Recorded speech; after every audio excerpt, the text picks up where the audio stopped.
Go ahead and take one of these, pass them around if you'd like more than one. I have plenty. For those of you that don't know me, I'm Peter MacDonald. I'm a certified community educator for the Alzheimer's Association. Just came from the walk this morning, just. I am also the executive director at Sunrise Senior Living in Leominster, where we do assisted living and memory care. We have one of the bigger memory care neighborhoods in Worcester County at 32 apartments, which is a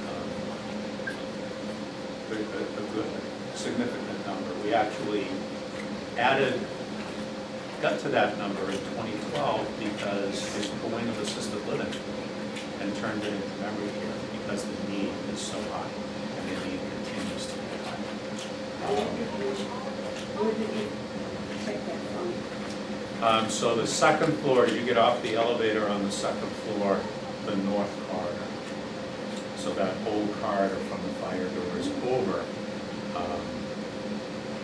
became additional secure. The state calls it a special care unit. We call it a neighborhood because it's a little more residential than that. And we converted 9 apartments out there.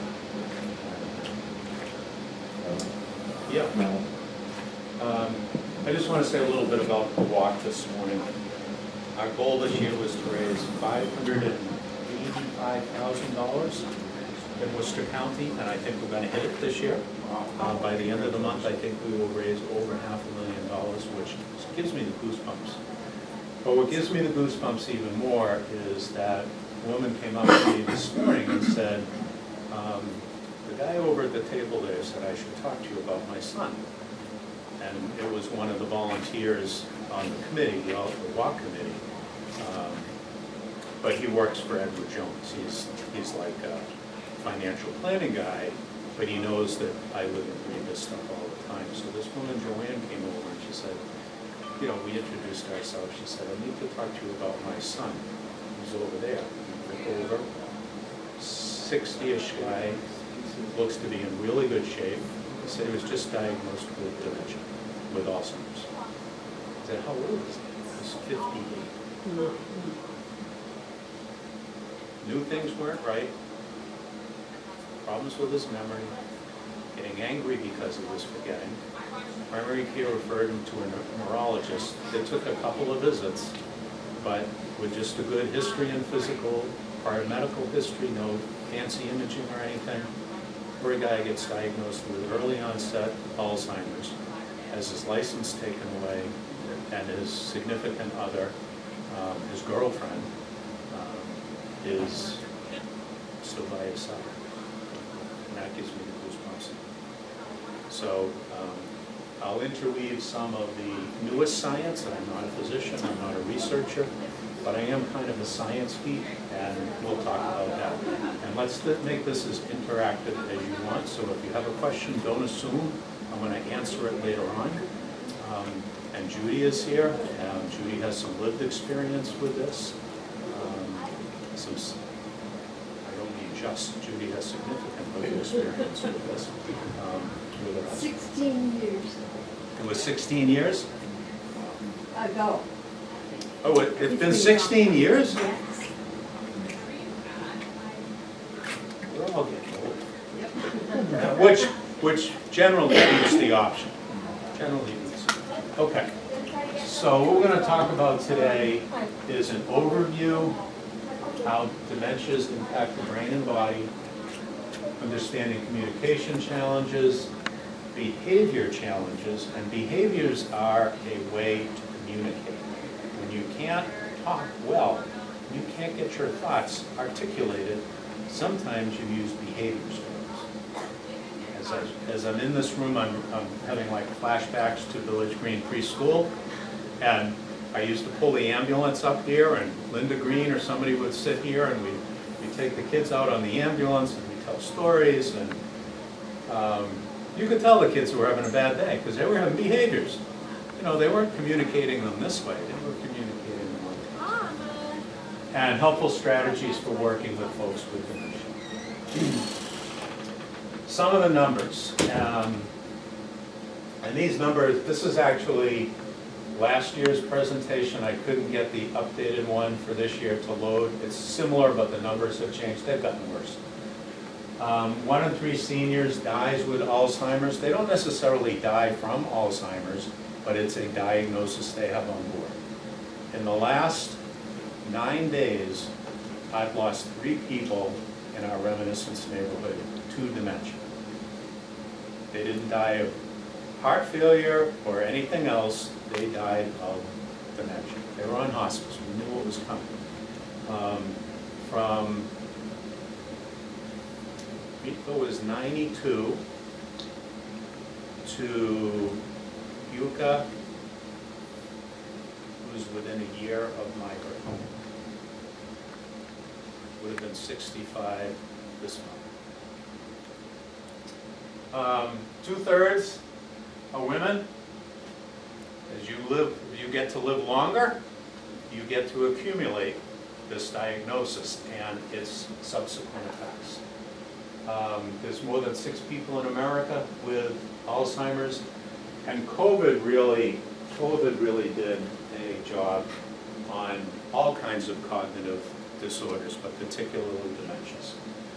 Without the socialization, without good nutrition, without movement, it accelerated. And this is Mass in New Hampshire. So there's some really interesting statistics here. One of them, if you live in New Hampshire, congratulations, you have access to 33 geriatricians in the entire state. The entire state of New Hampshire, 33 board-certified geriatricians. Massachusetts a bit better, but population-wise, probably not very good.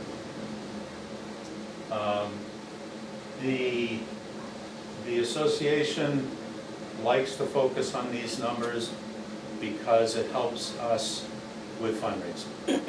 There's no real cure, there's no real treatment, although we're getting close in some areas.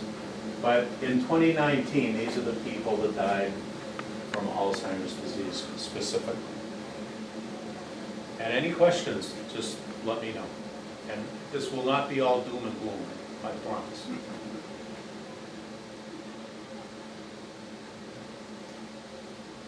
So people are asking me all the time, well, what's the difference between just I'm getting older and my brain is changing versus an actual diagnosis of dementia?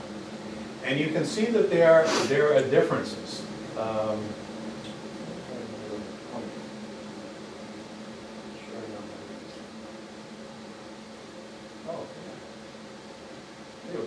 Oh, it disappears, look at that.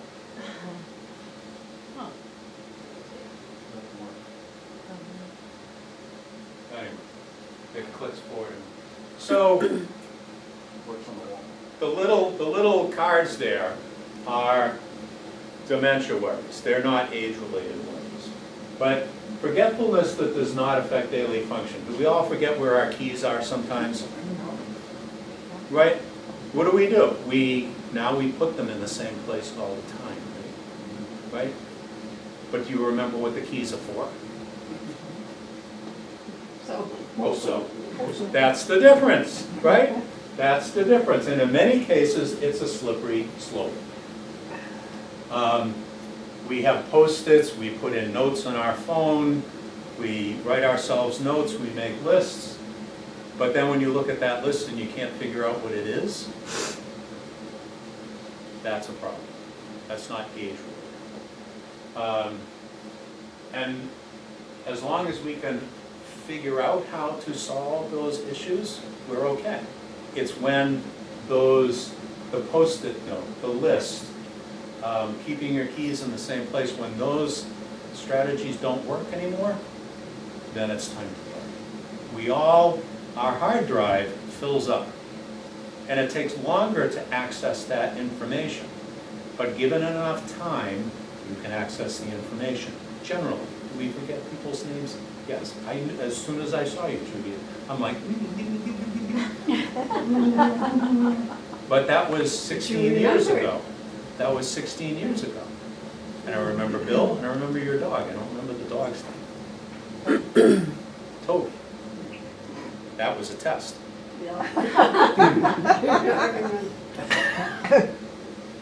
Okay. At this point, diseases like Alzheimer's are irreversible, progress over time, destroy brain cells, and can be ultimately fatal, no cure. We talked about 6 million, 1 in 3. As we age, the incidence of Alzheimer's increases because we haven't died of anything else.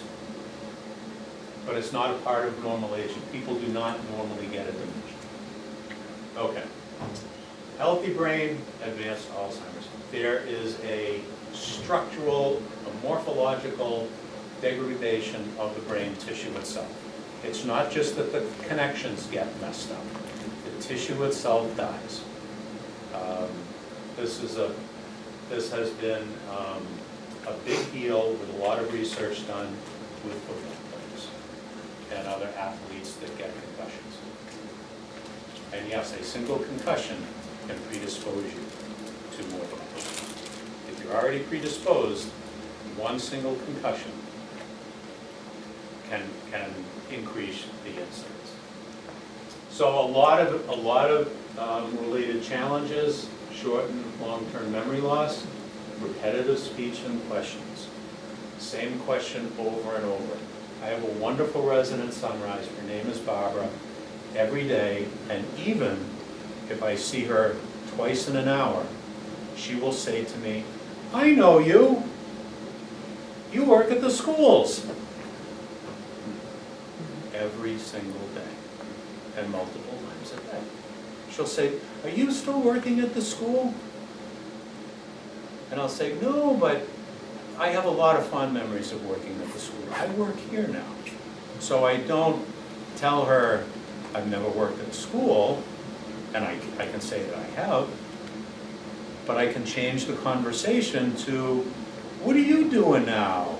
and validate her school thing, so she feels good about that, but not tell her a lie. We used to call them fiblets. Very different, slower information processing speed to some points of close to zero. They don't understand the disease. That was a big deal with the gentleman, the 58-year-old guy that I talked to today, is helping them to understand the disease and what he can do in the short term to have as good a positive effect as he can.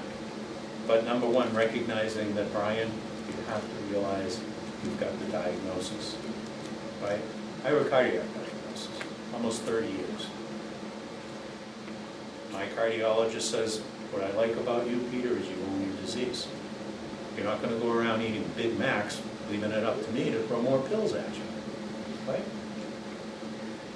Impaired reasoning and judgment, our memory care is locked. It's secure.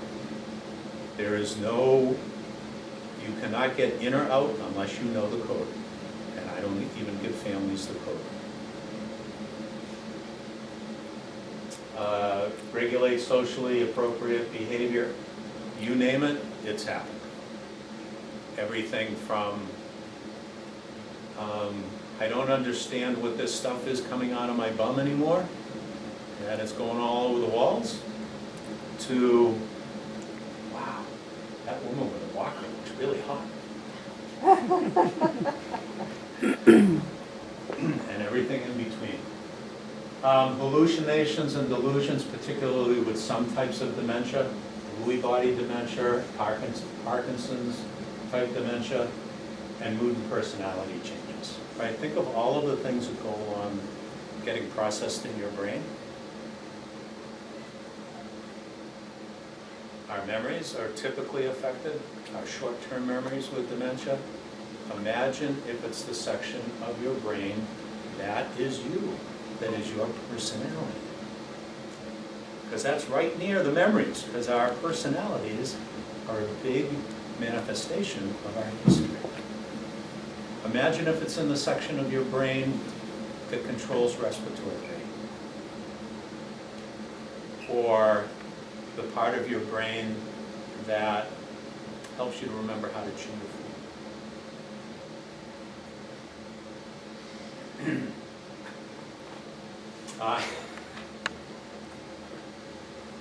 Be careful with this one. Agitated while waiting in line.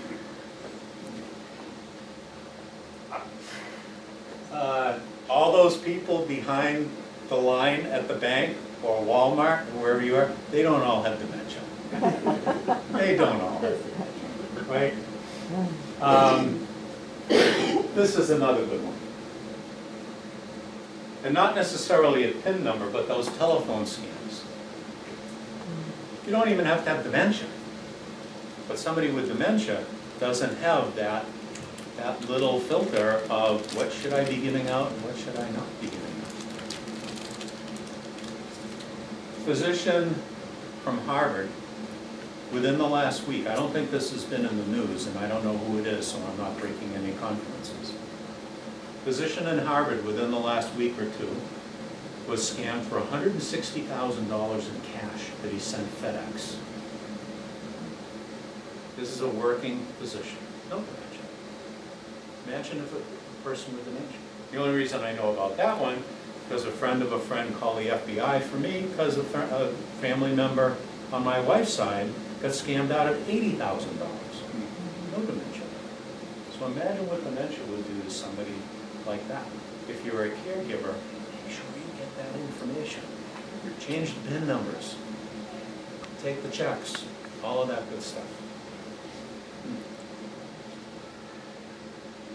So, again, depending on what part of the brain is being affected by the dementia, our muscle coordination, eye-hand, balance, all of that changes. It increases our risks of falls, and a whole bunch of other things. UTIs, urinary tract infections, can go up because we don't remember to pee. Or we pee too much, and we get infections because we're wet all day. We don't see as well, and it's not a function of our eyesight, it's a function of the processing back here, right? There's nothing, this is just a very simple lens. It takes the light, comes into our eye and converts it to electricity. Little tiny electrical pulses. There's no picture there. The picture is way back in here somewhere. That's fascinating. Altered eating habits and preferences. A lot of people lose that. So think about communication two ways. There's the expressive and there's the receptive, right? As you listen, you're in receptive mode. As you're speaking, you're in expressive mode. And you can see the challenges that people will have when their brain is affected by dementia.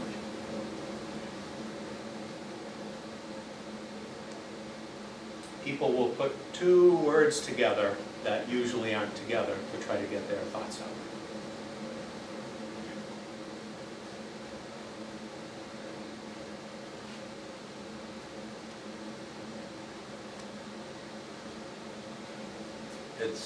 I think we've all heard somewhere that most communication is nonverbal communication, that 90% of what you're receiving is not due to the words that I'm using. But 10%, maybe 20% is the actual words. So be aware of if you're communicating with someone with dementia or you think may have dementia, be very aware of facial expressions, eye movements, your voice, and your gestures. People can take a gesture like this as threatening.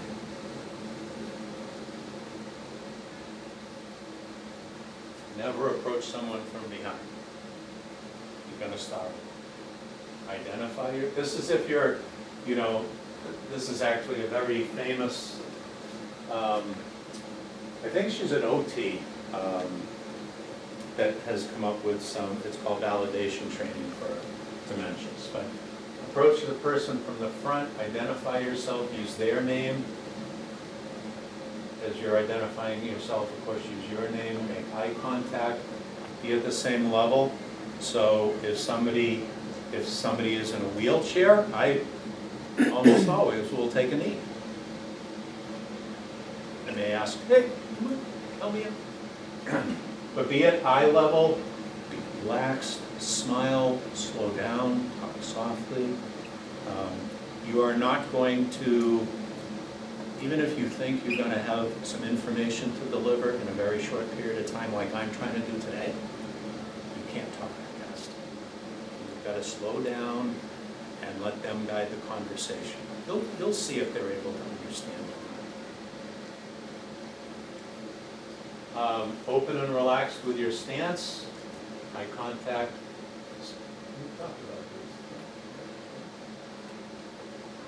this. And nonverbal communication. Nonverbal communication. One of the parts of our brain that are last affected by Alzheimer's is the part of our brain that remembers music. And I'm convinced that there's some part of that brain that remembers tone of voice, relaxed conversation, smiles, eye contact. Think of your memories, right? As a great big file cabinet I'm pulling out of the cabinet, right? That drawer, right? What's your first memory?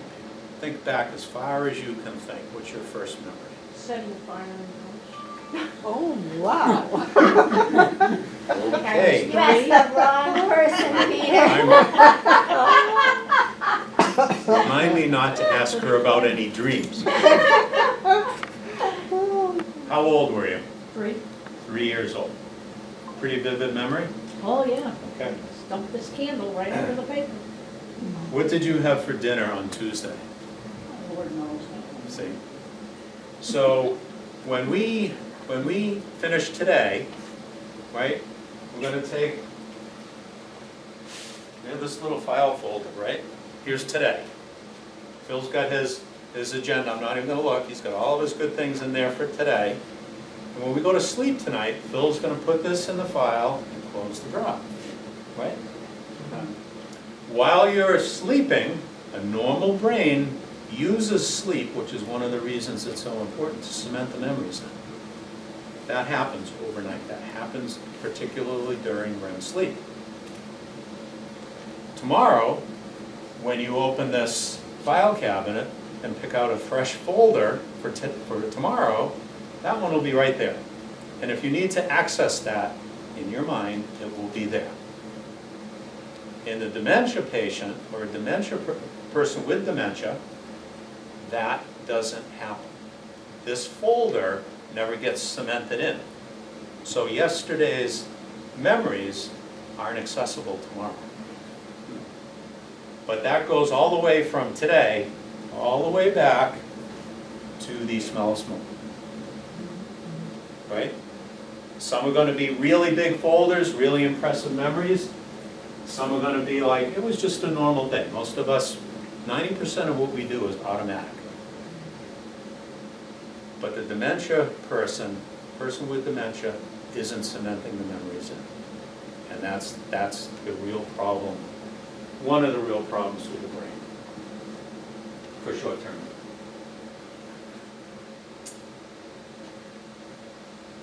As you look at those, I want to say, I'm not asking you to speak to someone like they're a child. They're not. They have processing issues, both receptive and expressive. So it's slow things down. Don't ask 3 questions at a time.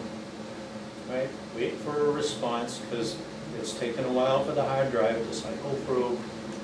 And sometimes you may have to repeat things or use different words to try to get the information across. You can use props. What we do when we, at Sunrise, what we do in reminiscence, when we have a meal, we'll say, typically two choices of the main entree. Would you like this one or this one today? And they're all plated out. The caregivers generally know what people are going to choose, but that doesn't mean we're going to choose for them. We're gonna try to give them as much independence, as much choice as they can have. But we use props. In assisted living, you get a menu. That's actually one of the triggers I know when it's time assisted living isn't cutting it anymore, need to move to memory care. Because they can no longer order their meal independently. And when I see the residents, you know, sharing, well, Peter, what would you like today? You usually like the meatloaf and the peas. Oh, meatloaf, yeah, that would be good. And somebody else is ordering for me. Most people are okay with that. The helper is generally okay with that. But it's also incredibly scary to watch your neighbor start to go downhill. Because you think, well, for the grace of God, it could be me.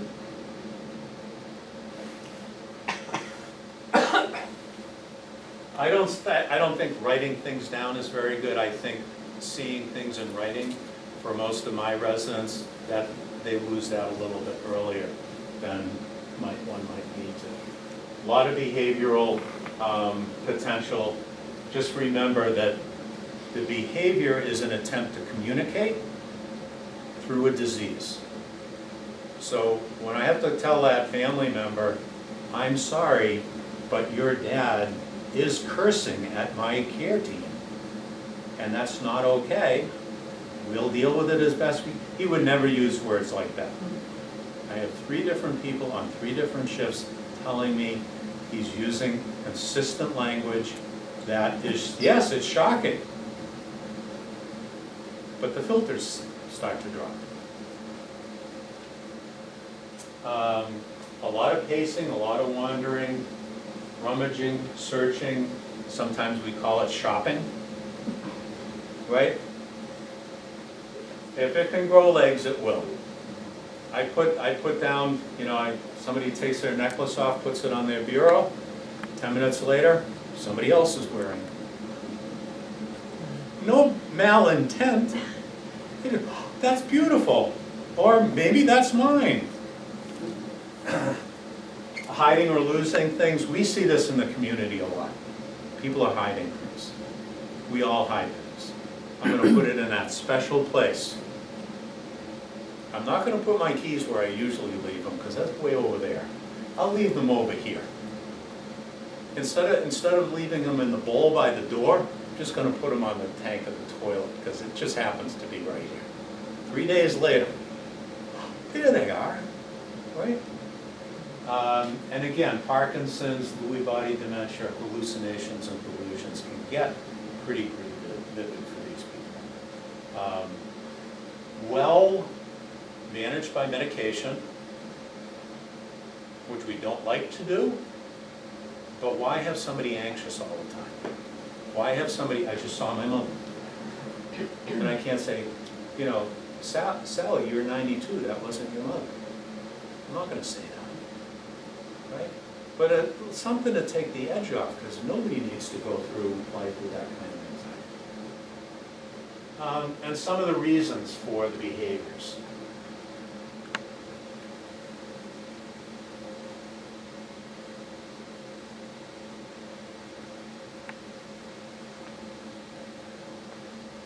And we can see ourselves in some of that to some extent, right? We pace when we get anxious. We just kind of do mindless stuff around the house when you're trying to get, figure something out maybe.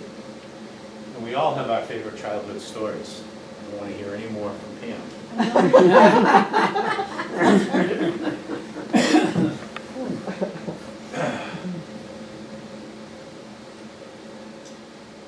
Dementia front. Don't correct or argue with people. It's not going to work. Join their journey. Join the person's reality. Try not to use the word no or but. Make it a positive experience. Redirect the statements. And things like, you know, we've got this really nice meatloaf or the lasagna today. You know, what looks good to you? Not making a choice, but what looks good to you. stay calm, confident, and compassionate. And it can be nerve-wracking, especially when somebody might have a tendency to get assertive or aggressive or even combative.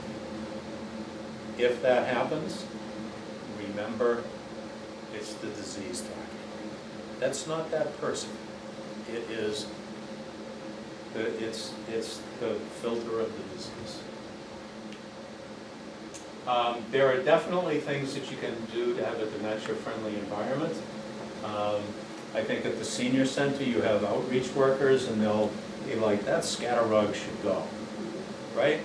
Very simple thing.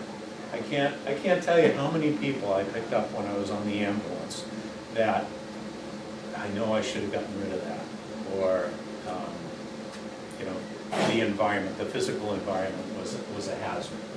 But lighting, glare, and reflective surfaces, even things like patterns, like that rug, which has probably seen better days, right? No, it's brand new. Probably, it's brand new?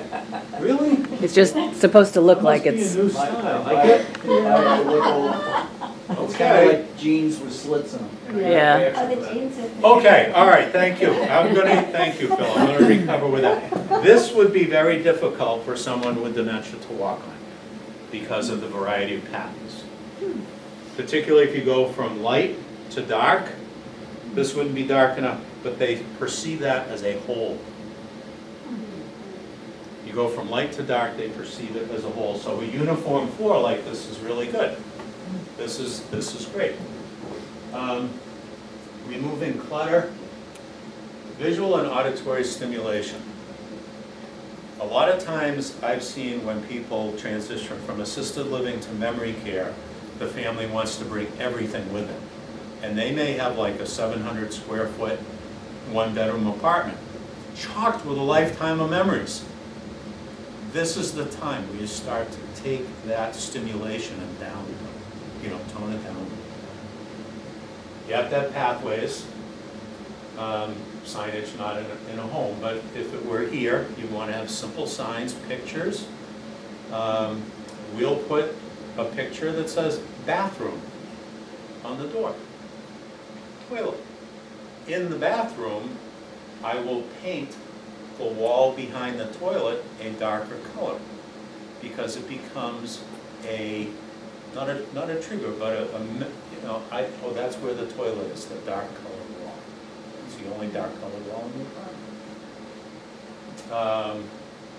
Tools necessary for the task at hand, so those days of like 3 forks, a dessert spoon, couple of knives, all of this stuff, no. We even use special silverware and special plates, so colors contrast. And if you're doing it for work, you wear your name tag. These slides are way too dense. And I apologize, I did not do this, but whoever did it from the Alzheimer's Association was just trying to they should have more slides. This is if, like, your meeting, we did some of this with, I've done it with businesses, the Sterling Fair Committee. We did a presentation last year for that because it's like, okay, how do you interact with people in the community? If you're having a meeting, these are some ideas to help it. At some point, that person is not going to get much out of the meeting. They need to have a caregiver, a scribe, an advocate, somebody with them that can represent them. And I will pause here and go off script. You don't have to raise your hand, but who has a healthcare proxy? And who has a power of attorney? Okay. You should have those as soon as somebody turns 18, they should have those. Because you don't automatically have any of those abilities as a parent anymore. Somebody could come in and say, no, I'm the significant other, I'm the one that should decide. And having that writing should be, it facilitates the conversation, but it also, everybody comes to a meeting of minds. They have an understanding of who's doing what to who. If you don't have those before you get the dementia diagnosis, it's too late, because you now may not have the capacity to execute those documents, particularly the power of attorney. And if you have the choice of doing a power of attorney or a durable power of attorney, make sure it's a durable power of attorney. But I'm not a lawyer, I don't even play one on TV, that's up to you and counsel. But a durable power of attorney is very important prior to the diagnosis. The phone calls are even worse than the meetings, because you don't have the visual. Through COVID, I went out and bought a pile of iPads. And I would have people going around with iPads so that when we were in shutdown for COVID, they could do a video call, right? Not the same as in person, but a lot better than just a telephone call. But even then, some people were like, I don't understand. There's a picture there, and I think somebody's talking to me.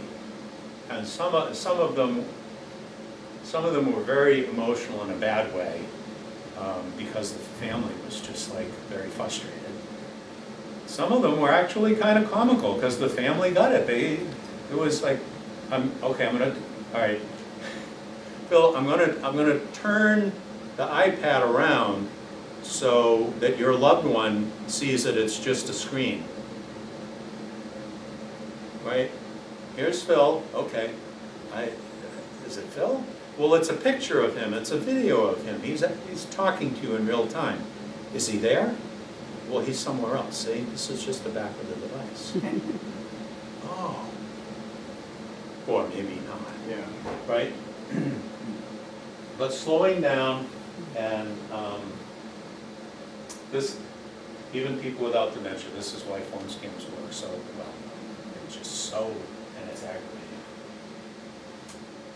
If you're doing customer service, I don't know if you have somebody here that answers the phones, that does some sort of outreach or talks with people, but just like anything else, patient, friendly, empathetic, call people by name, recap the call. Is there anything else you'd like me to explain, and do you have any other questions? Is there anything else I can help you with today? That's just good customer service at any point, but particularly trying to recap and review. And if you see something or hear something, say something. Don't let that phone call be like, well, not my responsibility, or I'm sure they'll be okay, because they may not. They may not. And you can always call the police department. They'll go over and do a wellness check. They may even bring somebody from the ambulance with them. And because they're trained different ways, they'll recognize it in different ways. And like sight or hearing can impact the call or any interaction. Just be aware of that with any senior. As our senses, aren't as good as they used to be when we were in our 20s, we may need a little more assistance. The one thing I want you to remember for resources is just alz.org. alz.org. The helpline is on there. The support groups and all of that are on there. There's a great support group on an irregular basis, but pretty regular, in Leominster at the library. It's done by two guys that, actually one helped me with the food tent this morning, Bob, who they both lost their wives to Alzheimer's. And my manager of my memory care neighborhood, Tiffany, is also starting one up on Sundays, which there aren't any done on Sundays, so we'll see how that goes for tonight. But just remember alz.org, and lots and lots of information. A couple of things just on some of the most recent science, which is really fascinating. Part of it is a good thing that has come as a result of COVID. If you think to I mean, we've all tried to put COVID out of our minds, but if you think back to the COVID, we're trying to develop vaccinations and all of these things, those are the vaccinations at mRNA messenger, ribonucleic acid, single strand of the twisted DNA. So RNA, DNA, 2 strands. There's actually some really good research that indicates that some mRNA treatments, this is just in mice, but the mRNA treatments are reversing Alzheimer's in mice. And these are mice that are designed, genetically designed, to get Alzheimer's so that we can do the research on it, which I find fascinating. And it's not, we're not reducing the plaques and tangles, but we're actually changing and bettering the communication between the 2 neurons in the brain. The neurons that receive eyesight, the neurons that go away and find that memory. So I think that's a really good thing. The other part, which is something we can all do something about today, is the fact that dementia,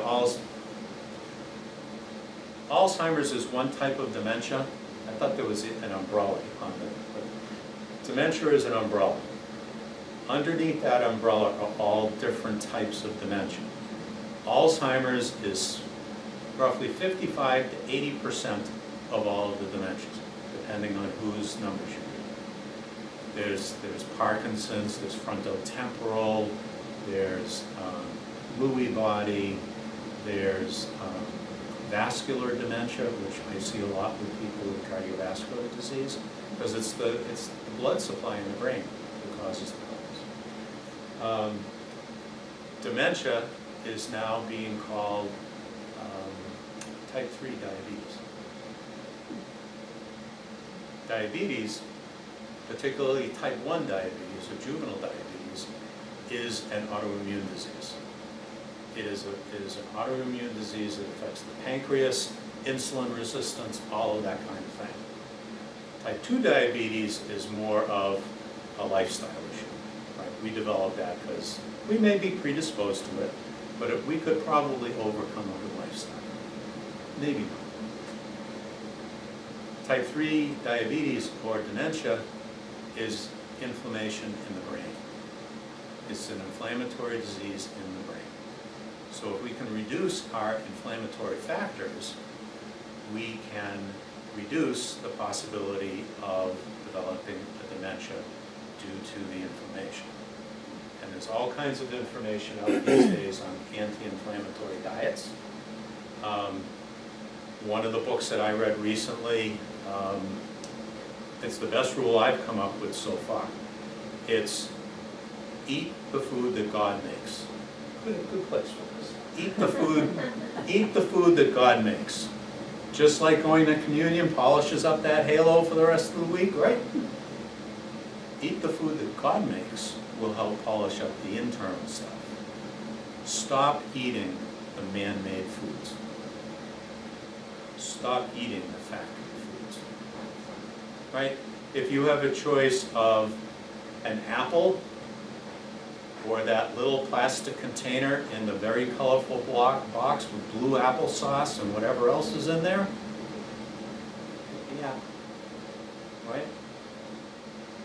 My 2 rules used to be avoid highly processed foods and avoid animal products. Those were Peter's 2 rules. The 3rd rule I threw out a long time ago. Let's say it's okay to break the rules once in a while. And then everyone would say, so as long as I just have ice cream once a day, that's okay? Well, yeah, I don't want you having it for breakfast, but not even once a day. So that rule went away. But I like the eat what God makes rule. Avoid sugars, real starchy foods. It is an inflammation issue for our brain. I'm convinced that's the way the research is going to go. We can't develop our own RNA vaccinations, but we can decide what we eat. We can decide on exercising because that's good for our bodies and our brains too. And the real big part, and I mentioned this about when we were in the throes of COVID, a real big part is the socialization. It's the community you experience when you come to a Sunday service or any other group that gets together, right? Even if you were just across the street having coffee and crumpets with some friends or some family, that social interaction really helps keep our brains active. And Sudoku, and crossword puzzles, and read new things, and learn a new language. Anybody here play the ukulele or learning? It's fascinating.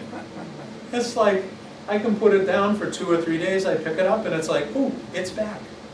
I got it. It's one of the biggest clubs there. Oh, yeah. I gotta get over there someday.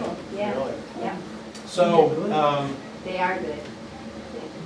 all of that stuff is really important, and it's something that you can do. So thank you for your attention today, and I am open to any questions.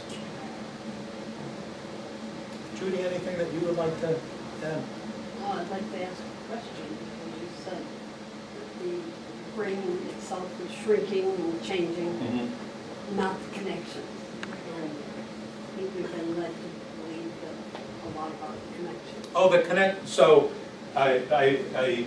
maybe I misspoke. The connections are are important parts. As the brain shrinks and degrades, the connections in there just get lost. Those go away. So there are connections that are still in there, but those are going away too. So the plaques and the tangles are definitely morphological problems in the brain. They are impacting the ability of the neurons to transmit back and forth. And not just, think of a neuron in the brain as they're really just a couple of molecules apart. And what happens is the impulse comes down here, and then it's got to jump across this gap. And it's got to be within a certain range. The charge has to be far enough to go across. It's called an anionic charge. It has to be able to jump across, and in the process of jumping across, the receptor on the other side has to be able to receive it, and the material in between needs to be able to facilitate the transmission of the impulse. If any of those things isn't proper, it won't work. The tangles and the plaques interfere, not only with the gap, but everything going on down the neuron. People have heard of multiple sclerosis, another inflammatory disease. What's the problem with multiple sclerosis is the myelin sheath on the nerve, which is big time involved in those transmissions, is degraded. So it's not just that neuron, not just the gap in the brain, it's the whole thing that has to happen. And these are hundreds of gaps, if not thousands of gaps, just to go, oh, that fire alarm is red. Think of everything that has to happen in your brain to recognize, oh, that's a fire annunciator. It's red. It says fire, and it's not quite level.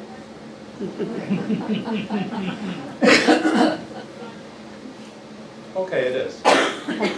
Think of all that has to happen in your brain just to get that.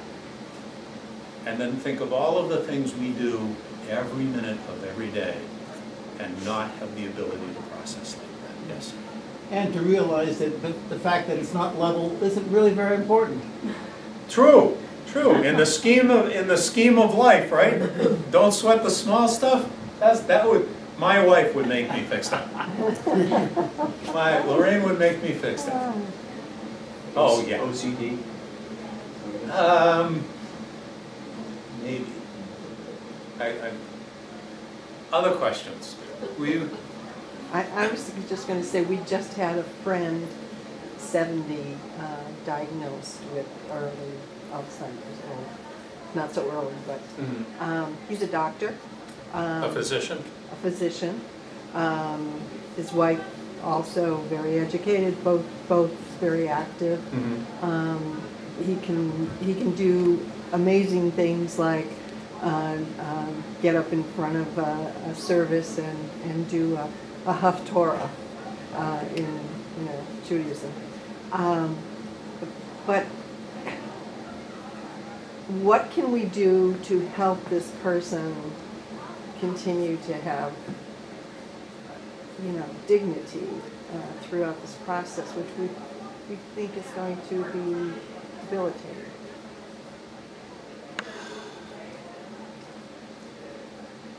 So there's some things you can do and some things you shouldn't do. Let me start with the things you shouldn't do. Don't treat him differently. Don't all of a sudden treat him like a dementia patient. He's still him. That will change over time, and your interactions will change. But fundamentally, he is going to be him as time goes on. He will just not be able to show it as much, and he will need you. He will need your support. But I think one of the biggest things people are afraid of is that they're going to be treated differently, or they're going to be treated like a child. So don't treat him differently. Don't treat him like a child. Give him the respect and dignity that he deserves throughout the whole process. Throughout the whole process. At the beginning of this, I told you about my friend Yuka, my resident Yuka, who died this week. Within a year from me, we liked the same music. I went in and sat with him for an hour, almost an hour maybe, I don't know. And I put the Monkees on Pandora on my phone, because that was one of his favorite bands. And I can remember the Monkees growing up. And the music center in his brain was still good. So we were able to, he was nonverbal at that point, but I could see him thinking he was singing. Great. That doesn't happen for a long, long time, hopefully. So dignity, respect, treat them as they are. And just be supportive. Just be supportive. Imagine getting that diagnosis. Holy crap. Talk about rocking your world, right? And your faith and everything else. Why me? Oh God, why me? Any other questions? You want to be mindful of everybody's time. I think we're just coming up. We're going to get kicked out in about 10 minutes. Oh, perfect. Get Get the hook. I think it's a quiet practice or something at 12:30. Oh, yeah, you don't want me around for that. Move the room. Yeah. Anything else? Any other questions? alz.org. Is there any science behind whether alcohol affects the onset of dementia? So I'm sure there is, Phil, and I can't keep up with all of the research, but anything that increases inflammation in your body will have a tendency to increase any of these inflammatory diseases and our responses. They say that a glass of wine, if you're already drinking alcohol, a glass of wine, and red wine, is actually protective. It's protective both neurologically and cardiovascularly. But I would not tell you to go out and start drinking a glass of red wine every day. And it is a hard stop.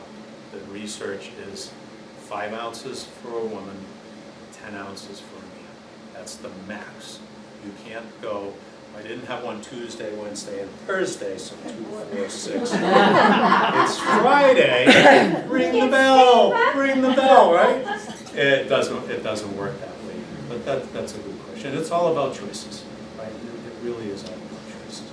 We are the only beings on this planet, the only ones that decide what we put in our mouth. Every other one, it's what swims by, what they can catch, what they can graze on and not get sick.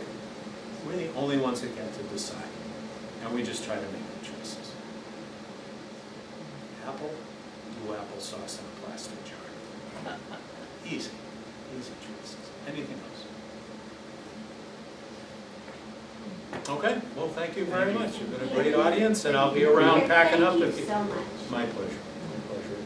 do it.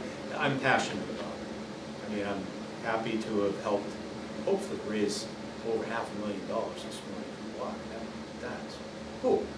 But little things like this is how we get the word out. And the Alzheimer's Association is always looking for volunteers and or donors. That's it.